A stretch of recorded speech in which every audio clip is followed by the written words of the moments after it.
Okay, we should be live right now. Welcome back to a rare Glory Hunters podcast. I'm here with Mr. HFL and Glory Hunter Nick. Talk about the world of football. There's a lot to talk about. We're coming into this is the trophy time of year. This is a time where leagues are won. This is a time where we find out champions in Europe and even in CONCACAF. And maybe we'll touch a little about Saudi Arabia and the two GOATs making their exit. But in that, we have a lot to cover. We'll get into probably the biggest story of at least last weekend. We're a little late around it, but the Copa del Rey. Did you guys see it at all? I was the only one that watched it. I missed the highlights. Did you watch it, Nick? I did not. No, I missed it. I gotta be honest, you guys missed a huge match. I mean, it was really back and forth. But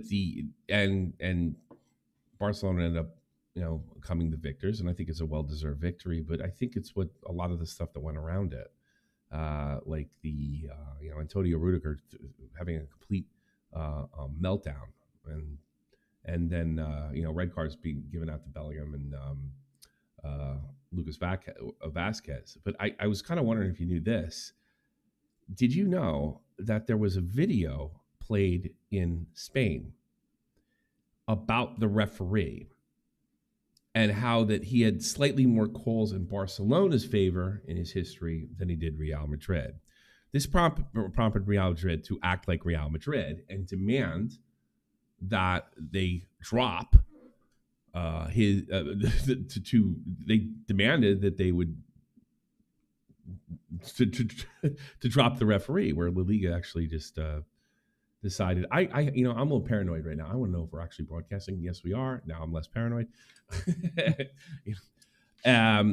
That's why I was stuttering too. I'm like, did I go through all this whole thing and that we were not even live? And to demand a drop, and La Liga stuck up and said no. First of all, the differential on who was calling for who wasn't that significant, but it really gassed up the fan base and the team. But the team is always using just about everything to kind of get advantage. I've accused them of referee intimidation when using the Vinicius Jr. situation with his entanglements with some of the ultras of the opposite teams. And this latest thing where Antonio Rudiger would throw ice and the players would act like complete nuts. Now, there was a lot of 50-50 challenges. They did go. Some of them went Real Madrid's way. Some of them went Barcelona's way. In the end, I don't think the refereeing was all that terrible or anything outrageous. He did overturn a penalty at one point through VAR, and then actually punished the Rafinha with a dive, which I actually think he tripped. My point is, it went both ways. This guy did not have an obscene record. I don't know it. And I think La Liga is standing up and saying, enough is enough. And I think what we've seen after this fit is sort of universal outrage. And we have the Vinicius Jr. stuff, which is not that big a deal. We have the Haaland, the comparison between the way Haaland acted and the way Vinicius Jr. and the club acted last year with their Ballon d'Or exceptions. And we have this. And I don't know if you guys agree with me or not, that people have had enough of Real Madrid. Now, I'm not going to throw in the double touch because I think that was legitimate. And I don't think the game was fixed, Mr. HFL. But yeah, I'm going to ask you, I'll throw this to you, Mr. HFL. Have people, has the football world had enough of Real Madrid? And is this kind of the last straw, the boiling point? I mean, I think so. I think the amount of bad rumors and bad, just bad everything that goes on with Real is like building up, and it's built up to this point where people are annoyed at the fan base because the fan base acts like a bunch of complete morons. They don't seem to understand football at all, and they will like. I don't know if you say that. I'm talking about the club, not the dopes in the stands. No, you know what they say. The fans sometimes represent the club. I don't believe that. I don't believe that. But go ahead. The club itself is also like childish at points, like the Ballon d'Or thing where they didn't show up at all. Yeah. But like when Rodri was being presented, it's like complete disrespect, Mm-hmm. and then them saying that the referee and putting out a hit video pretty much. Yeah. They pretty much tried putting an expose hit video on the referee for this match on Mm-hmm. their exclusive Real Madrid TV channel and website. Yeah. And I think it's just like it's something that no club ever does. I've I don't never think heard of I've that. ever seen a club do any of this. It's really weird. Uh, You, and it's like the arrogancy of the players, how they think they're higher than and better than what they really are. Like Vinicius Junior's tweet after he lost the Ballon d'Or, what where he was says his he was going tweet? to try 10 times. What was his tweet? When he says he was going to, he's Oh, like he was after going those to try Ballon d'Or, 10 times yeah. harder. Mm-hmm. And Yeah. you see this season, and he's underperformed completely. He's like Mm-hmm. not been what he was during the Ballon d'Or season or his Ballon d'Or winning season, supposedly. Yeah, I don't know. What do you think, Nick? If has the public had it with them? Because I've had it with Real Madrid. They're one of my least likely teams. I think 2 years ago we were talking about PSG being the most hated. I think people have had enough with Real Madrid. I think this was their latest attempt at referee intimidation. But I think the one good thing is I don't think we're going to see it in the future because this backfired. Do you agree? Yeah, I've certainly had enough of them. I didn't mind them in the past. I always thought they had like good aesthetics, interesting players, right? So I never really minded them, but their antics over the past couple of years have just been absolutely pathetic. And yeah, this is obvious referee intimidation, right? They're not even trying to hide it. Anymore. It's ridiculous. And you're supposed to be one of the biggest, richest, most successful clubs in the world. Why are you pulling this like ridiculous, embarrassing shit? You can win this. You win anyway, right? You've got great players, you've got loads of money, huge fan base. You know, you don't need to pull all these stupid stunts. You're one of the best clubs in the world. Why don't you just try and have some class and win? But instead, they're throwing this pathetic stuff time and again. The Vinicius stuff really got on my nerves, and yeah, I think a lot of people are starting to get to that point where it's like you're just throwing people away from the club. Yeah, I don't see like what the point is because yeah, like you said, this is blown up in their face big time. Yeah, big time. Because La Liga took a stand, which they 100% needed to, and so they didn't get the ref intimidation factor that they wanted. No. And they're just becoming more and more unlikable by the day, and it's just going to push more people towards favouring Barcelona long term, which is just bad for the club anyway. It's just I just can't understand it. To be honest. Right in time for Barcelona to turn it around. I mean, in the past with the Vinicius Junior stuff, I mean, there's some debate there. Nobody wants a racist chance, and I don't think anybody in the world could disagree with that. But when they talk about Vinicius being treated differently and how the ref should have stopped the game, they always leave out the media left out the part where he was inciting and then crying to the ref after he incited the ultras. That doesn't excuse the ultras, but it does, it does mean that like, well, you have created this situation at some level, and then them sort of using racism as a shield, and then you have this I didn't know, was this really produced? I didn't know. Was this produced, hentai, by Real Madrid? I thought it was a private company that produced the video. No, they posted it on their website, Real Madrid TV. It's like the official channel from the actual club. That's referee intimidation. I think that it's like you said, they're not even trying to hide it anymore. That's referee. I always felt, and I know it was a controversial opinion, that they're using the way fans chants as a way to intimidate referees. I'm probably the only person you're ever going to hear say that because I'm a small commentator on a streaming football channel, and I don't answer to the woke. But this particular situation, I mean, it's so clear cut. You can't even use racism as a shield in this particular situation. And then what did Rudiger do? I mean, I think if I'm not mistaken, the DFB, the Deutsche, they took action. He's going to miss some games there. I did not post that article, unfortunately, but. And not only that, Bellingham's red card got removed. I mean, so yeah, I don't think they're doing themselves any favors. I'm glad they lost and made it that much sweeter, and they really ruined what was a pretty good game. Look, people are human beings; they're going to miss calls. Yeah, And I don't see that everybody's out to get them. And I hope it stops this sort of referee intimidation tactics in its tracks because it backfired so badly, and I think it might. But if this stuff starting up again and they start getting involved with referees and stuff like that, I think it should cause an investigation of them in the future. Moving on. Did we watch the did we watch the big game yesterday with Barcelona and Inter? The highlights. Yeah, only. the highlight. You know what? What about you? Did you watch the game, Nick? I did not watch the game. No. Well, you missed it, and the highlights are a goal extravaganza. I mean, really, it's what Champions League is supposed to be out. Just such high quality. Even the one sort of simpler header that went in was pretty spectacular on a regular game. But I think what surprised me the most, I was wondering, I'm dying to ask you this, Nick. Are you a little surprised? Everybody's talking about Lamine Yamal, and we're definitely going to be talking about that.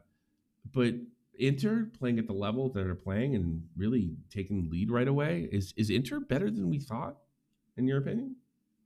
Not better than I thought. Yeah. Funny enough, on the last podcast that me, Ben, and HFL did, I actually said it was going to be an Inter Milan versus PSG final. So, yeah. Oh God, we're almost there. So I can then call on that one again. I called it. So I don't know.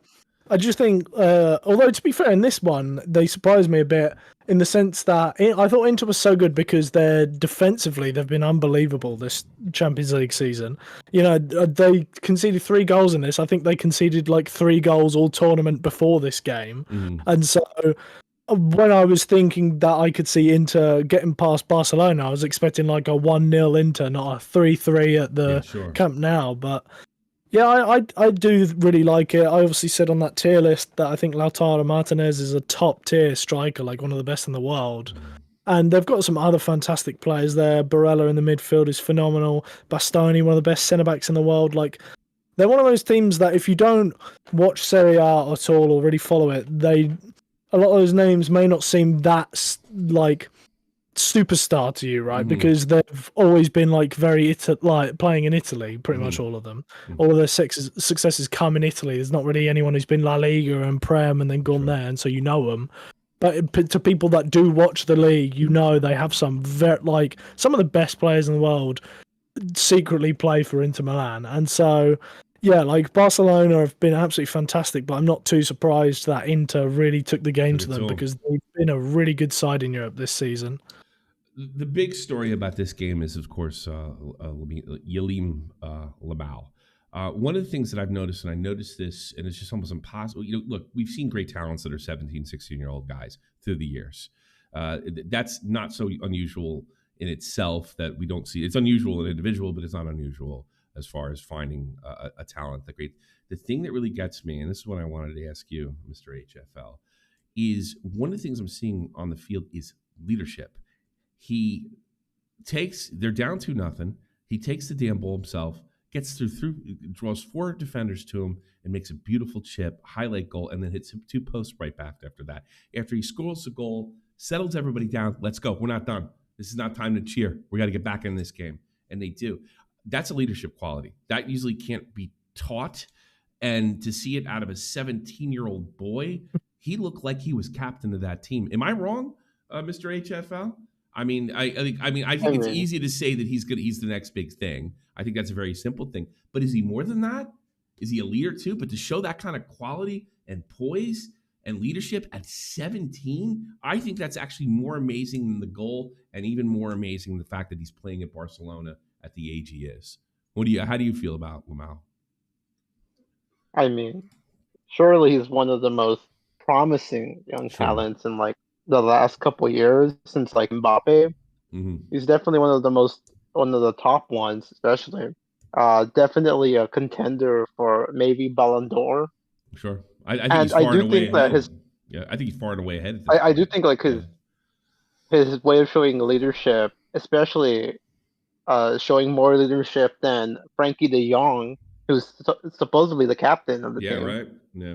it's something indicative that maybe Lamine Yamal could be this Messi regeneration, this Messi regen Mm-hmm. after the failed attempt of making Ansu Fati the Messi regen. Mm-hmm. And I think at 17 he's doing really good. He's breaking records. He already has a pretty good cabinet of trophies. It's just 17 as well. Yeah, no. I do think that uh, if he stays at Barca, I do think that he's gonna eventually become captain and probably be comparable to Messi Yeah, I know. in a couple of years, maybe. One of the things I really like, he's inevitably he's getting the Messi comparisons, which is going to come, and I really liked his response to it. They said, have you heard about this, and how do you compare yourself to other players like Lionel Messi? Because first of all, I don't compare myself to anybody, much less Messi. like, come on, man. And he said, at this point, I'm just trying to go out and have a good time. And I felt like, I mean, obviously they give those guys those kind of responses to keep the media because you don't want to say anything that they can pick at and make you a bad guy and turn you into something that you're not, or maybe take an off-color comment where you're just joking around and make it seem like you're insensitive to something. That's why they basically, the media has trained all our athletes to talk like robots, and only the ones that have mega personalities that can't hide them actually get out. But one of the things I noticed when he was being interviewed, he actually got interviewed by Henri and Micah and that other, what do they call those people Jamie. from Liverpool? Yeah, Jamie. What do they call the Scousers? Scout, the other Scouse, dope. But he seemed really he elected not to speak Spanish, but you could tell that he understood English and they had a good sense of humor about himself, and that just makes him even more marketable. And I guess throwing it back to you, Nick, look, it's one game. Although he's been pretty consistent, he started playing the fact that he's even given the shot to start at Barcelona at the age of 16 are we jumping on this too quick, or is this the guy? I don't think we're jumping on this too quick. I think he's shown for Spain and Barcelona he's already one of the best players in world football at 17. I think he is a phenomenal talent. I think he deserves all the hype, 100%. My only serious worry for him is he has 100 games at 17. Is that man going to be able to run at the age of 28? I don't know. See, that is some of the difference. But, I wonder about that. I've heard that before, too. If you start them late, then they retire in their late 20s, if you start them this early. But don't players that are 16 that kind of work their way up, don't they? I guess they don't. They don't play as many games as the guy that started for Barcelona. You're right. I'd say I've seen, like, Wayne Rooney was one of those. Rooney started playing a lot very young. By 30, his career was basically done. So, I don't know. Yeah. He could... We've seen other players, like, last long, like Messi and Ronaldo obviously start jumping. But even then, they were sort of coming through at 19, not 17. 17. So that is my only serious worry for Yamal is the 100 games at 17 is a lot. And so whether his body will hold up down the line, who knows? But as far as the talent's concerned, easily, like I think Simone Inzaghi, the Inter manager, he said he's a player like Yamal is someone who's born every 50 years, and I think I agree with that sentiment. Like he is generational. He is a really, really special player. The only worry, like for me, will he be playing when he's 30? Games. Will he be playing when he's 30? I think it's completely. If we get like 7 years of him being phenomenal and he's done by 25, then that's still a pretty good career, isn't it? Sure, I suppose. The numbers are weird, but I guess you want to watch ball players play as long as they possibly can. But it does seem. I will say this to argue with you a little bit. Obviously, I wouldn't say slow. Even now, Messi doesn't have jets anymore like he did. But he's still a hell of a playmaker, and you can still use him. Lamine strikes me as that type of player that when he does slow down, can still be very effective. I don't know how long at the top level, but I mean that's the question for every player. Moving on, the Kane curse, as Mr. HFL likes to call it, because of a fifth yellow card. Bayern are playing Leipzig, who I think is still fighting for a spot against Mainz, if I'm not mistaken. Local team to me over here. It looks like Harry Kane, unless they tie or lose, I'm not even 100% sure about that. Yeah. It looks like Kane will not be in uniform to pick up his first trophy. You're an Englishman. Is like how tragic is that? I mean, yeah, it sucks for him. He could pull a John Terry at the Champions League when he turned up in full kit, even though he didn't play. So he might be in uniform. Yeah, okay. He just didn't play the game. But yeah, I guess it sucks for him. But at the same time, with the curse, maybe it's the best thing for Bayern. You know, you don't want him on the pitch, so you clinch the title without him on the pitch, so he can't screw it up. And happy days. Mr. HFL. He's left to the season after, right? Yeah. So he can still have his little trophy tour once they've won it. Mm-hmm. But yeah, just make sure he doesn't screw things up before then. Mr. HFL? I mean, the curse still lives on. Guy's winning a plate, not a cup. He's allergic to cups. Harry Kane is allergic to cups. He's never won the cup, only pure plates. So are you saying that Bayern could still lose this, not clinch this weekend? I'm pretty sure they're gonna win because if we saw the Spurs Champions League run, you know, the one game Harry Kane wasn't on the field, they advance, and then when he was on the field, they lose. So it could be that they win and they clinch a trophy, and Harry Kane misses it. But at the end of the day, it's a cup. It's not a cup.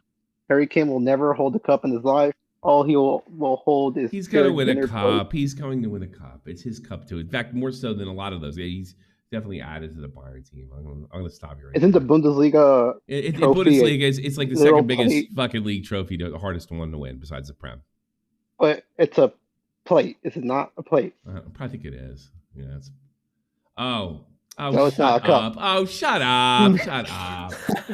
You totally. The curse lives on. The curse lives on. Yeah, whatever. The curse lives on. He's never going to pick up a cup. Ancelotti, heavy rooters going to Brazil. Nick, I know you're a fan. Of Ancelotti or Brazil? Ancelotti. I mean, he's a good coach. I think he's the kind of guy that has the skill set to succeed at the international level because he's not a very tactic-heavy coach. Mm-hmm. Is it good? Is he getting out at the right time? I think so. Yeah. I think now makes perfect sense for all parties because you got Alonso's contract running out at Leverkusen, ex-Real Madrid player, the big up-and-coming coach. Perfect time to transition in Xabi Alonso and take over and say goodbye to Ancelotti after a very successful spell for him. Yeah, he's walking away on top. This is not like a firing. Yeah, he's walking away with he can hold his head very high. Any feelings on Ancelotti, Mr. HFL? I think Ancelotti is one of those coaches that, while not tactically resounding at all, he's more of a just have fun and play football coach. I do think it's more they're pressuring him. They were pressuring him beforehand because he got knocked out of the Champions League. And he lost the Copa del Rey recently, and he's been absolutely getting murdered by Barcelona at every encounter they've had. And I do think it's more like he's going to leave at the perfect time before he embarrasses himself even more. Yeah, and he's going to go to the Brazil team, which is like infinitely worse than this Real team, because like the Brazil team for the last couple years have been embarrassing. Completely. So maybe he could change it and have them play proper football. But I just highly doubt it. I also think that he might not end up going to Brazil. He might end up going to some Saudi Arabia team. That's a good point. This is not 100%, but those are the rumors. Fabrizio Romano rumors are pretty good. But I mean, no, that's a good point. I've heard. Yeah. No, you're right. I've heard recently. I'm sorry. Go ahead. I've heard recently that the one thing about this was Florentino Perez himself is stopping the move. He's refusing to pay Ancelotti the severance pay that they need to pay him because he's going to leave. It sounds like something Real Madrid would do. Well, we'll wait till that. We'll wait till that comes out before we know. Speaking of Bayern Leverkusen, obviously we got Xavi. He seems like a perfect fit to go in there. I hope he can handle those egos because it seemed like he was the trainer of Bayern Leverkusen. They liked, respected him, and everybody knew he was in charge. Quick question to you: does that transfer? Maybe because his former Real Madrid and let's not forget how decorated Xavi is on the field. But with the likes of Mbappe and the other egos that are over there, Bellingham, can he go over there and command respect like an Ancelotti can? Not even being all that much older than some of those guys. You think that's going to be an issue for Xavi, or is he a much of a Real Madrid legend where these guys are going to say, all right, this is our guy, he's in charge? Is he going to command the same respect? I think so. I think Xabi Alonso was obviously captain kind of guy back in the day, and I think he's been one of those players that has a bit of gravitas about him. Like, oh, it's Xabi Alonso. He was this phenomenal midfielder, and I don't know. He just seems to be one of those players that always commanded respect when he was a player. So I would assume that as a coach, he's still going to have enough of that about him, at least when he first comes in, to be able to get some of those players on board. And yeah, he's not that much older, but one of the good things that could be about that is they would have all watched him play, right? Like, Carlo Ancelotti was a fantastic player back in the day when he played, but Jude Bellingham and Vinicius and all that, they weren't watching him. No. So, like, the respect for him comes from him being this legendary manager. Whereas, like, Xabi Alonso, they obviously grew up, they would have watching Xabi Alonso play. They probably would have tried to replicate some of the things he did potentially, or learning from him a bit. So that could also come into play there, where it's, they watched him, so maybe they respect him more as well because they've seen how good he was back in his time. And then obviously that invincible season with Leverkusen should be enough to be like, look, there's definitely stuff there for the manager. He's not just a good player. He's done this phenomenal thing already as a coach. He could go on to absolutely great things, so we want to be a part of that sort of thing. Gotcha. The GOATs are done. Both Lionel Messi and Lionel Messi is out of his Continental Tournament, as well as Cristiano Ronaldo. I'm sure you guys don't watch the. I'm an MLS fan. I did watch the game against Vancouver, but I don't necessarily want to talk about the results or what went wrong. In your opinion, Mr. HFL, in this sort of post-career that these both guys have, one in MLS, who has been the bigger of the two disappointments? I think Ronaldo would be the biggest disappointing. Biggest disappointment, guy who was, he's playing in the league that's like what, 25th or like 13th, and I guess like at the international level of like the big leagues, and he's his arrogance, I guess, like he's spread while in that league is astounding. Like saying that the Saudi Arabian league is better than the French league. Oh, but he says better MLS too.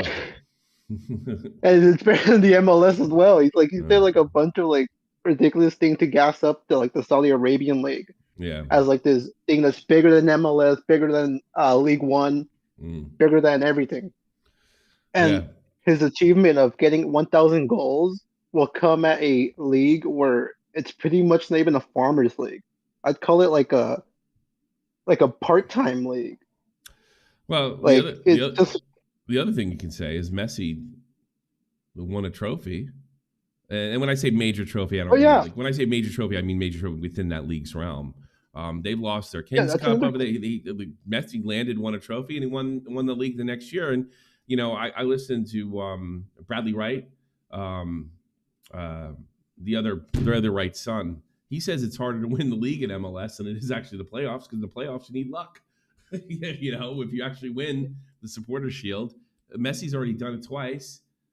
He probably doesn't have a shot at the Club World Cup, but he can win it again this year. And there's nothing stopping Miami from winning the whole from the league, and there's nothing stopping Miami from winning MLS Cup. So, you really have to wonder.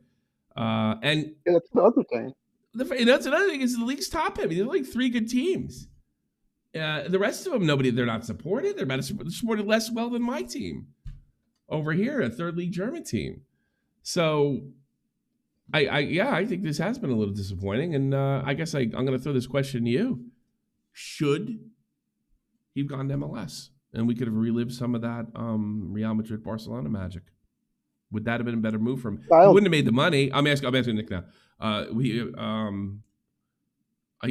have made the money, but would have been a better move.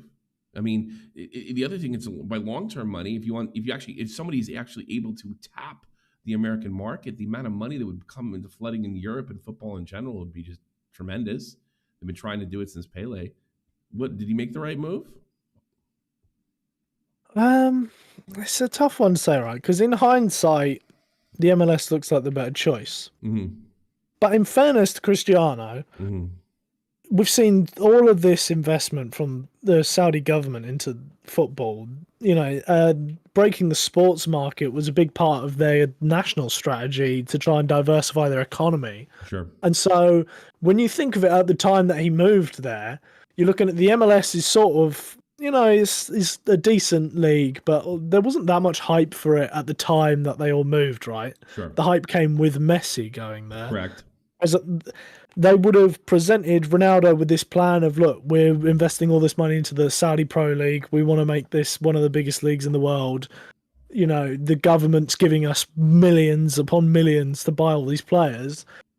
That sounds like a much better prospect for Ronaldo. So I think in hindsight, I think the MLS deal looks so much better for Messi than this Saudi deal has turned out to be for Ronaldo. But I do find it hard to fault Ronaldo's choice at the time. I get the thinking for him. But yeah, certainly now MLS does look like a much better move for Messi because of all the sponsorships and connections that he's getting now that he's moved there. It's long term. It looks like it's been a stellar move for Messi. I also think like the moves fit their their football personalities as well. Whereas Ronaldo's he's not like Haaland or anything, but he's a goal scorer. That's what he does. He's a machine. He goes for the goal, and that's what he took when he took was it $200 million a year with the Saudi team. Went right for it, put it in the back of the net. Whereas Messi is known for playing the game a little more. Passing the ball around, where Messi went for investment, potentially his own franchise, a bigger market to work with, a market, not only a bigger market population-wise, but just basically the richest country on the planet. Financially, when this is all said and done, Messi may walk away with the money. Once those $200 million a year stop coming in, so it feels like it was like Messi played the long game and tried to set up the play, where Ronaldo just put in the back of the net. I mean, either way, it's not gonna we're splitting hairs here. Like it's still a great move. And I don't fault him for going to Saudi Arabia either, but I just get the feeling that as far as like for the fans, I think it would have been better go to the States. I think long term it would probably benefited him financially as well. Do you want to comment on that, Mr. HF? I know you have to. I didn't really throw it away because the Englishman has more respect for MLS than you do, so that's why I didn't give it to you. Do you have any more comments on it before we move on? I mean, one thing to note about the Saudi League, they have invested billions and millions of dollars, and still no one shows up to their stadiums whatsoever. Yeah. Their attendance numbers are worse than even like non-league football. Yeah, that's true. Well, the thing is, like, you could point to attendance numbers in MLS, but everything in MLS since Beckham's got there is slowly but surely going up. That's undeniable. MLS has surpassed hockey as a sport. Soccer is MLS haven't. MLS is the third league in the States. I apologize. It's Prem, Liga MX, and MLS in that order. All right, but the growth that nobody can really say that the growth of MLS hasn't gone up. Especially you're starting to see. We have a Vancouver team that's going to be playing Cruz Azul in the final of a continental tournament that used to be dominated by the Mexicans.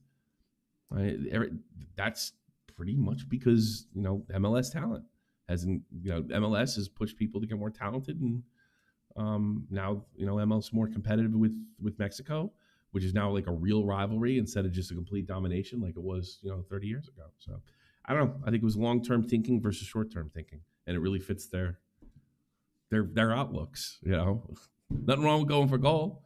Nothing wrong with playing the long game to set some beautiful goal up. And I think that's what Messi did. Harry Maguire. Did you see this goal by any chance? And the Bilbao Like the only versus one United, I saw was that. that one. It really funny to see him cook defenders, but it's kind of like we're like one of the few hairy defenders on the planet because everybody just likes to make fun of him, and there's a lot to make fun of. He is old slab head for a reason. Isn't it funny though that when what I think of, a lot of people bitch about the transfer fee for Harry Kane. When you see plays like this where he's cooking as a center back, cooking defenders and making perfect passes. If he's under the right coach and the right system, he's majorly effective. And is this just a fluke, or are we going to see something like this again out of Harry Maguire? Or is it just enjoy it while it lasts?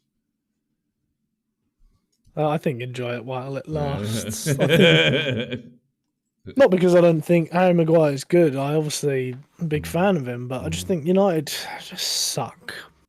I think it's just one of those that the life is just drained out of that club. Yeah. And it doesn't seem like the end is in sight.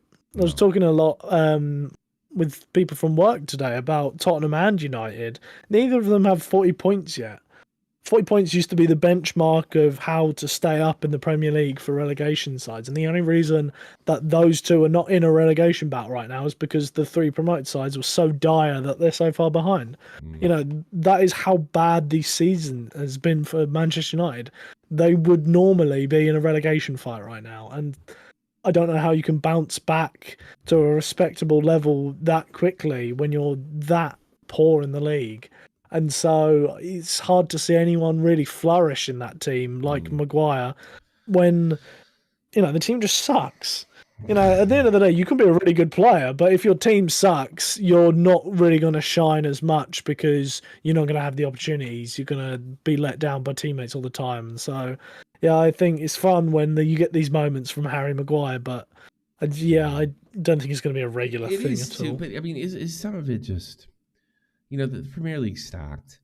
There is such a high benchmark for United in general. They are in the semifinals of the Europa League. That's not shabby. That's something I'll never live to see with my team, more than likely, or my European team. It's not that shabby. But I understand the what do they call that? The mark, the benchmark is a lot higher for United. Is it maybe artificially too high? And it's just that there's so many good teams in the Prem now. It's just their turn to, be back into Europe every year, or can something really be done? Obviously the quality of the league is so much better, but that's why it's like they're having a down year and they're getting stomped every week. I think if they were to finish mid, like you used to be when someone big like that has a bad season, it's like Chelsea finishing like 10th or, Liverpool dropping to 9th, like mid-table is it. Like I said, they're not even on 40 points yet. They would normally be in a legitimate relegation battle. That is their benchmarks are a bit too high because United haven't been very good for years, but even with that in mind, to be down near the relegation zone for United, whether it's a down year or not, is still unacceptable. Worse than it should be. Okay, right? so the fact that they're... I will say, about Europe. Yeah, they've been... they're the only unbeaten team left in Europe, I think, European competition. So as far as that goes, fantastic season. Premier League form, dire.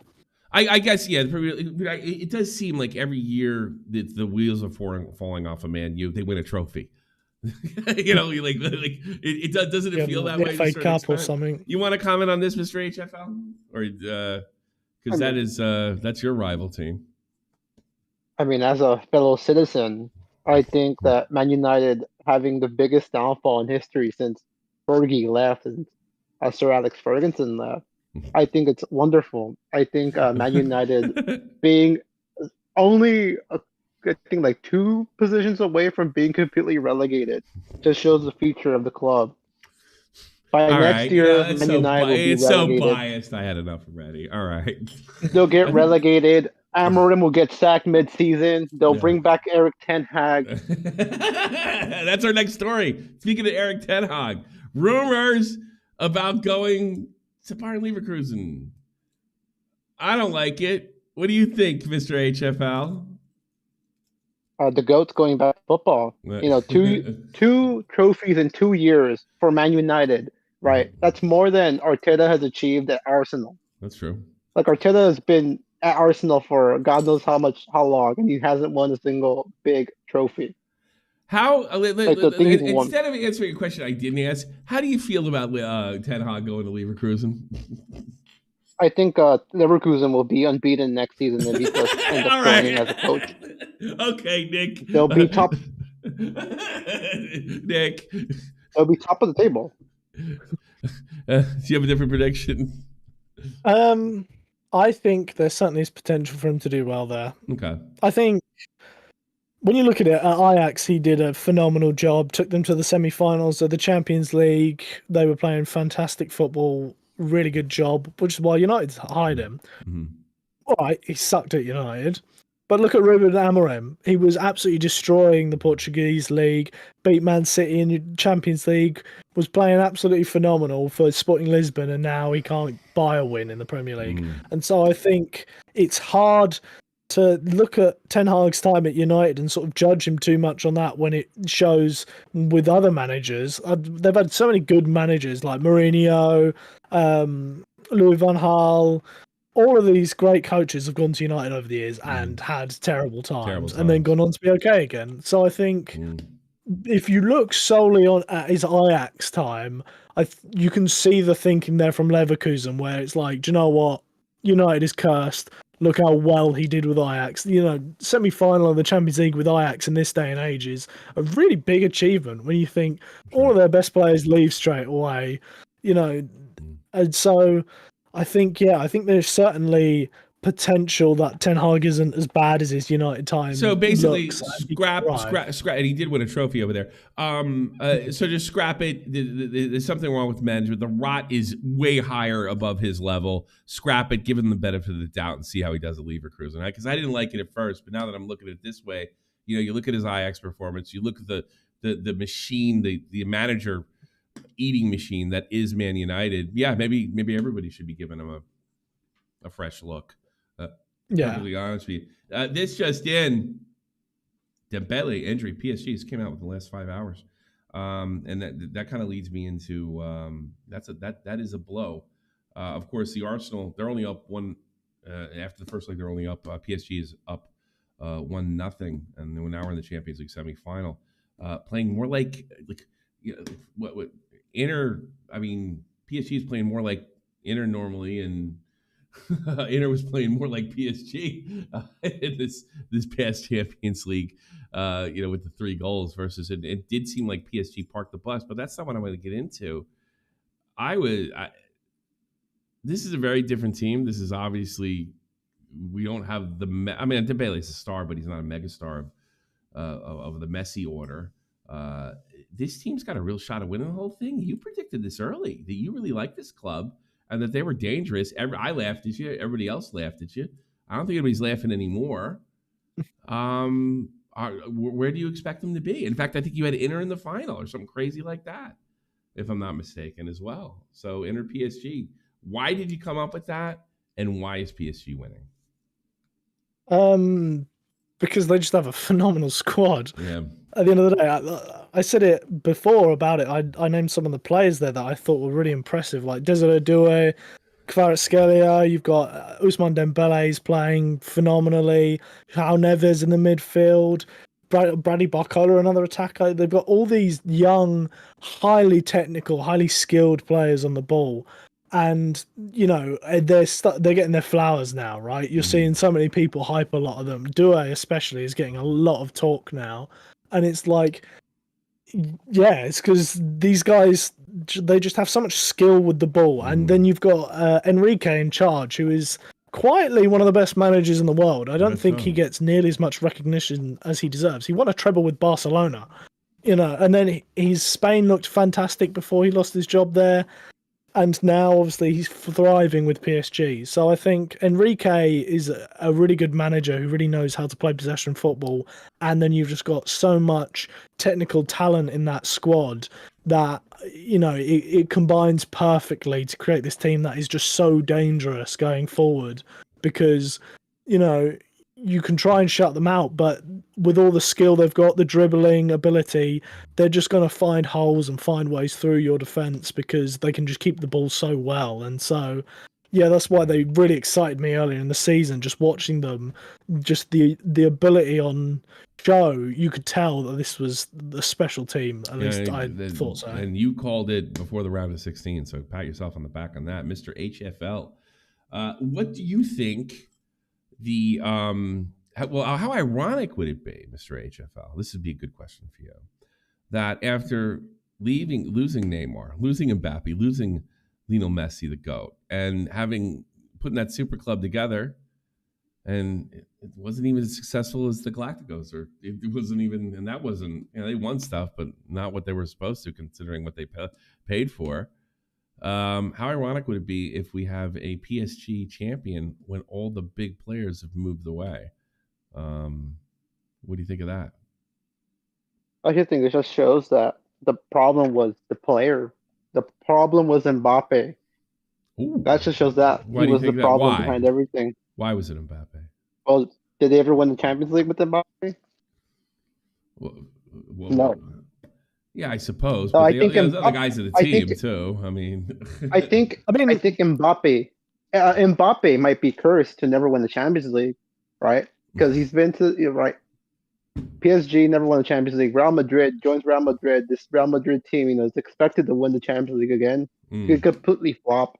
Got destroyed by Arsenal. I wouldn't say he flopped. He's in the Ballon d'Or conversation. Is Mbappe the new Harry Kane of this generation? Will he forever never touch a Champions League trophy? Yes. If you want to go down that meme logic route, right? Okay. They had Mbappe and Neymar with Thomas Tuchel. They make the Champions League final. Lionel Messi joins. They don't get past the round of 16. Messi leaves. They're in the semi-finals. So maybe it's not Mbappe.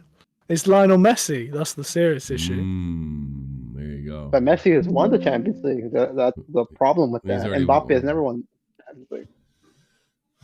There you go. It's like the free kick thing.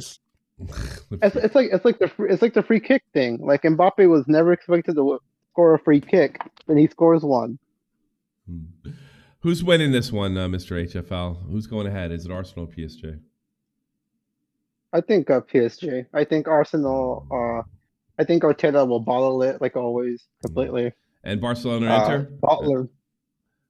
I think Barcelona will probably go through. I think Barca. By a hair. That's my prediction. You? Where are you in PSG Arsenal? Are you still sticking with PSG? Nick? Yes. Although I would not be surprised at all if Arsenal pull it back. It's not going to be. They are a scary team. Yeah. I am worried for it. Like I want PSG to do it, and I predict them early to do it. But there's just something about this Arsenal team. They're just such a danger from like set pieces, and like you saw Rice with his free kicks out of nowhere against Real Madrid.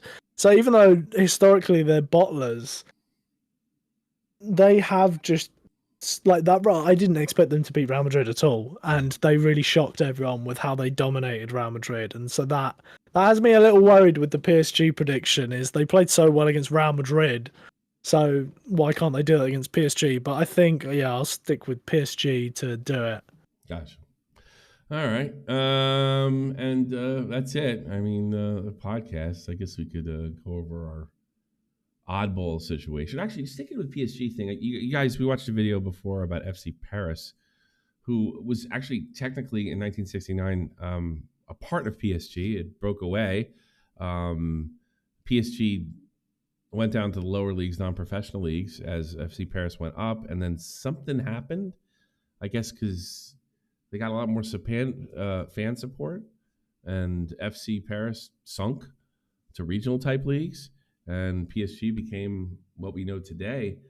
But Louis Vuitton and Red Bull are now investing in this team, and we are hours away from an FC Paris clinching into Ligue A, which, because of the kind of money behind it, this could be a big-time European team in no time. And they'll be able to justify a lot of the spending to compete with a PSG or a Marseille or something like that. What do you think of that? And if you believe in it, Nick, How many years are we away? Could it be rather quick? Could it be a year or two? Or could it be next year? Or where do you see this FC Paris thing going? I know it's new. I kind of sprung it on you. But, I mean, we've all seen it. If the money's there and you make the right decisions, look at Wrexham back to back to back. They're up. What do you think about FC Paris and what you know so far? I think it can be a very quick transition for them purely because of the Red Bull factor in it. Mm-hmm. Red Bull, obviously, they run so many clubs across the world. They've got, their style of play, their recruitment, all of that is all standardized across the Red Bull teams. Mm-hmm. And so you'd think it would be easy enough for them to bring that into Paris FC. And so it's not like these other rich owners who come in and they sort of have to learn how to run a club, right? They can throw money at it, but there's a bit of a learning curve, a couple of years usually. Whereas with Red Bull, they've been doing it for years. It's already so there's already some kind of structure there quickly, because they know how to run a club. They could bring in people from their other clubs who know what they're doing to sort of kickstart it and get it going quickly. So I think it could be very quick. I don't know, obviously we don't have a clue how long it takes to be able to put all these things in place, right? But I think there's certainly the potential that it could be a very quick transition from newly promoted to all of a sudden they're one of the top 3-4 teams in France all of a sudden. But my only worry is, as good as Red Bull's system is and everything, it's never been a hugely successful thing in the Bundesliga. True. The closest they've ever got is second. They did really well with Julian Nagelsmann. But other than that, like, they've never, they've always been like the second, third, fourth best team in Germany. Which is pretty impressive. The team. Which is it's very impressive. Yeah.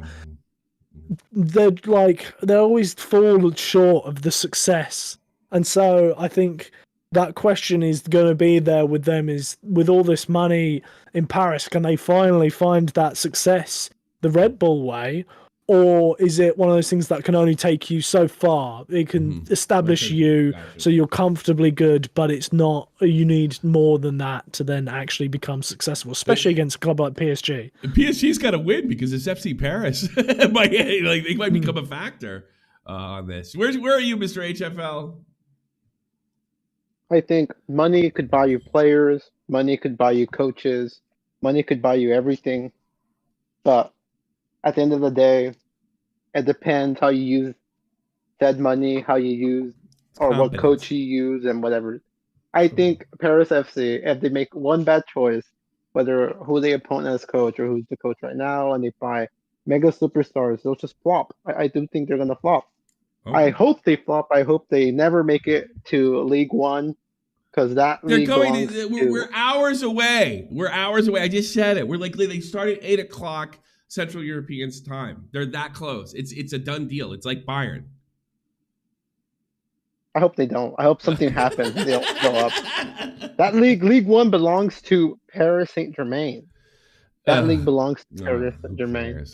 If they want to compete, they should just make their own separate league. Call it like I don't know, the Tour de France or something like that. Yeah, something like that. Do you have any oddballs, any inside football stories, Nick, that's happened to you recently with Braintree or anything? No, not really. We're staying up. You're staying in the league, it looks like. I'm going to put that on screen. You guys look like technically Braintree can still go down. Yeah, but you look pretty safe. Do. We have a 12-goal swing, so if we lose 6-0 and Weldstone wins 6-0, I think I will genuinely jump off of a bridge. Oh, really? But as long as that doesn't happen, we're safe. We can lose 5-0 and it's fine. As long as Weldstone don't somehow pull 6-0 after being terrible all season and we don't get absolutely battered the first time all year. You guys play 45 games a year? Isn't that a lot? Yeah, it is. They usually play like 2 a week. There's a lot of mid-week games. But the issue we've had is... Why is the Federal League, why is the National League playing like almost 10 more games than the pros? Oh, because there's more teams, I assume. But also, if you want to look at our last game and look at our bench, our squad has been absolutely kneecapped for the last month and a half. And so we would have been like comfortable, but our attack has just been wiped out. Our striker John Akinde got injured for the rest of the season. Kairis Lisby got recalled by Colchester. Jermaine Francis got recalled by Barnett, and he's played 3 minutes since. Yeah, so we lose 2 of our wingers. We lose our striker. Our midfielder Vennings got injured for the rest of the season as well. So we've gone from we had a small squad, but we're playing really well, to all of a sudden we've lost our entire attack. And so it's that's why we went from comfortably staying up to now, technically on the last day, we could still go down. We got, let's see. But if you win straight away, you should be safe. But if you lose or tie, it's still game depending on Wealdstone and. Depending on Wealdstone and if we draw, we're fine. You draw. Oh, if you draw, you're good. You're clinched if you draw. Have you clinched? Wait a minute. No. If you draw and Wealdstone wins, they're ahead of you. No, they're a point behind. We're on 53. They're on 50. Okay. And then like I say, the only way we can go down is if with a 12-goal swing. So we lose by 6, they win by 6, or something like that. Wow. No kidding. Well, I went to the Hessen Pokal. Of course, Van Wiesbaden has been extremely disappointing. 2 promotions in 5 years. It's nice. We weren't able to stay in the league any one of those years. And as you see, this is pretty much unacceptable. But we actually are in a final at the same time. Giving up on this sucker right here, but we find ourselves in a final. It's the Hessen final. It's for 3rd league and below, and I'm not super confident going into it. I'll be honest with you. Got to go to the away game. We got to take over a train platform. All the ultras are happy. We got to play big club for a bit, but it's fun. I got to shake the hands. If you go into the Discord, scroll up. I posted some of the videos of the ultras and some of the stuff, and it was a good time. But yeah, that's my only sort of a local football story. What about you? You go to USL games in the States, Mr. HFL? Or it's only the big clubs for you? I have no interest. You're fucking glory hunters. What's your problem? I mean, we are glory. Yeah, you're just a glory hunter. You got to check out the other parts of football. It's not just like one game a week with all the best players and the best coach. There's a whole world of football out there. Besides Man City. Besides the lower leagues. It's like watching Bundesliga too. Yeah. I think I'm watching Hamburger SV. Yeah. Yeah, there's lots of stuff out there. It's a whole world. You got Liga MX by you. That's a good league. You don't like Mexicans? Was that the problem? All right, everybody. I hope you enjoyed it. We'll try to get some clips out later this week. We are I don't know, what do you call it? We're a group project, and we're hobbyists, and we'd love to hear from you. Join it. We post games in the Discord. Get Discord. Get hooked up with us. Hang out with us. And I'll see you real soon. Take care. Bye-bye. All right.